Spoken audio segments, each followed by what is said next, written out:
bumi, air, dan seluruh kekayaan alam adalah harta yang diberikan Tuhan kepada bangsa ini.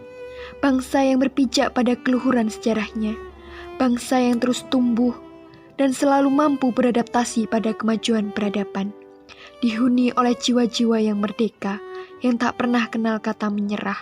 Hai, Assalamualaikum warahmatullahi wabarakatuh. Di sini, kelompok 6 akan mereview sebuah jurnal penelitian perencanaan wilayah dan kota yang ditulis oleh peneliti yang bernama Ahlun Naza Pandura Harjo dan Nia Kurniasari STMT, berasal dari Fakultas Teknik Universitas Islam Bandung. Dengan judul penelitian yaitu Studi Komparatif Tahap Perencanaan Pembangunan Pedesaan di Indonesia dan Malaysia, tentang studi kasus Desa Alamendah, Kabupaten Bandung, Indonesia dan Desa Parwas, Pahang, Malaysia, yang dilakukan penelitian pada tahun 2015 dan dipublikasikan pada tahun 2017. Permasalahan yang diangkat adalah perbandingan proses perencanaan pembangunan pedesaan di Indonesia dan Malaysia. Sumber artikel dapat diakses melalui link. Konsep dan teori dalam menganalisis data dan informasi yang diperoleh menggunakan konsep kualitatif analisa yang didasarkan pada model deskriptif analisis. Analisis diawali dengan mengumpulkan data yang akurat dan objektif untuk kemudian dikategorisasi ke dalam penyelenggaraan pemerintahan desa, perencanaan pedesaan, dan kebijakan-kebijakan pedesaan. Yang kedua, menggunakan teknik analisis data model Miles dan Haberman, yaitu menjelaskan bahwa analisa data kualitatif melalui 3 tahap, yaitu tahap yang pertama, tahapan data reduction, yaitu proses seleksi dan penyederhanaan data-data dianggap penting sesuai kebutuhan penelitian dapat menggunakan beragam alat seperti notebook dan komputer ini. Yang kedua, tahapan data display, yaitu penyajian data. Penyajian data kualitatif dilakukan dalam bentuk teks naratif.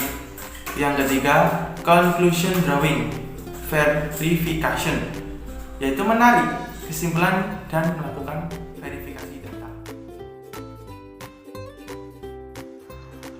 Metode analisis. Dalam penelitian tersebut menggunakan metode kualitatif atau menekankan pada penggunaan deskripsi dengan kata-kata daripada angka. Metode kualitatif sendiri merupakan penelitian yang hasil temuannya tidak diperoleh melalui prosedur statistik, melainkan melalui pengungkapan dan pemahaman terhadap sesuatu di balik fenomena yang sedikitpun belum diketahui. Adapun dalam mendapatkan data informasi harus melalui langkah-langkah berikut, yakni studi literatur, pengumpulan data primer dan sekunder, observasi, wawancara, menelusuri dokumen-dokumen, dan manajemen data. Selanjutnya adalah hasil dari temuan.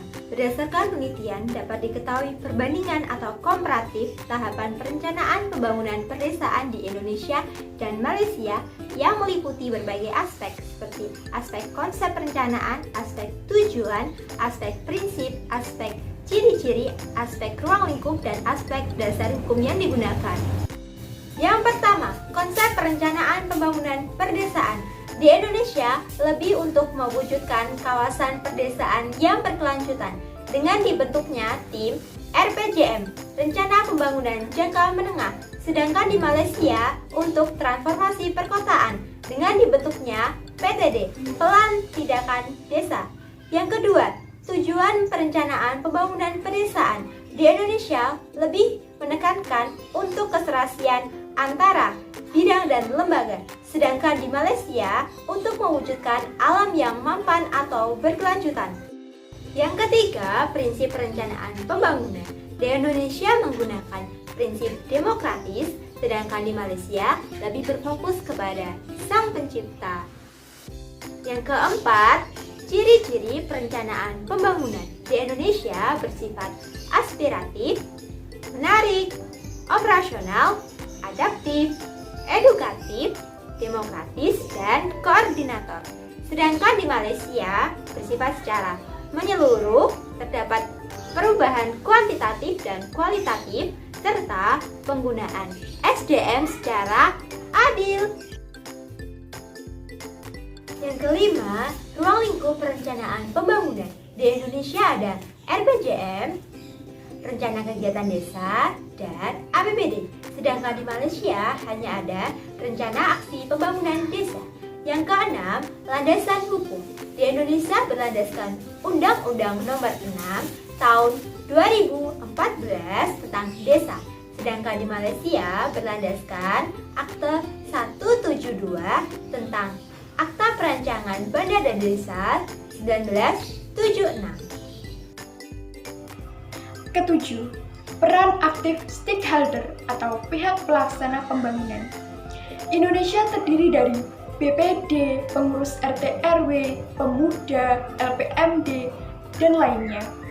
Sedangkan di Malaysia terdiri dari pihak penguasa tempatan, Jawatan Kuasa Kemajuan dan Keselamatan Kampung Persekutuan, atau disingkat JK3P. Kedelapan, sistem kelembagaan yang mengatur. Di Indonesia ada 13 kementerian, contohnya seperti Kementerian Pertanian dan Kementerian Pendidikan. Sedangkan Malaysia ada KKLW, Kemajuan Luar Bandar dan Wilayah, bekerja sama dengan JK3 untuk mengawasi program yang sesuai dengan kebutuhan kerja desa.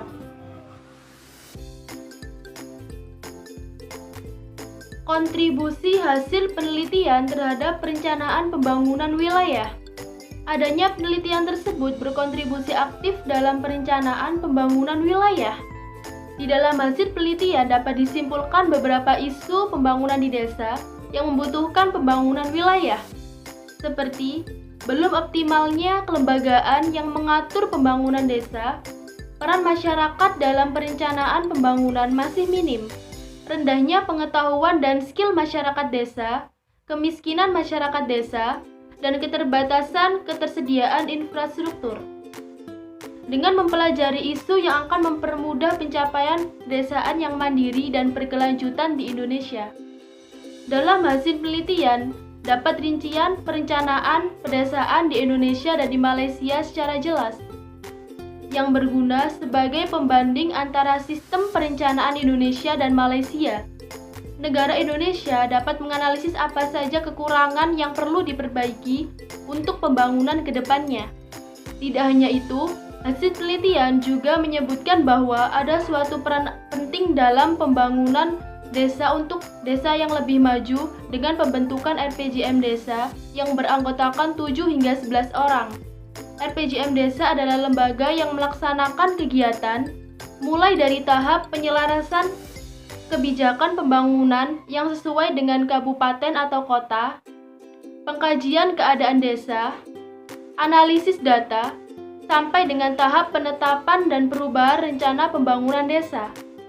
Ini diharapkan agar kedepannya RPJM yang ada di setiap desa maupun lembaga pembangunan lainnya dapat melaksanakan fungsi sebagaimana mestinya. Jika pembangunan merata, maka kesejahteraan sosial akan mudah dicapai.